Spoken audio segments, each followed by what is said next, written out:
नीट 2012चा प्रश्न आहे. आपल्याला परमिटिव्हिटी ऑफ अ फ्री स्पेसचा युनिट सांगायचं आहे.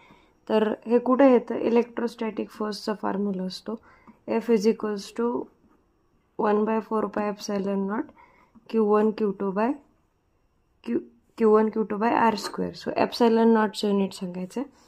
तर एप्सिलॉन नॉटच्या फॉर्ममध्ये फॉर्म्युला जर लिहिला तर हा होईल FR²/Q1/Q2.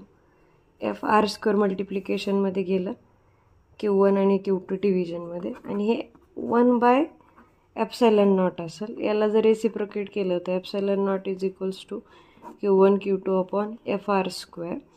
सो Q1 Q2 म्हणजे हे चार्जेस आहेत. चार्जेस कुलम होते, कुलम स्क्वेअर. याचा युनिट काय बनेल?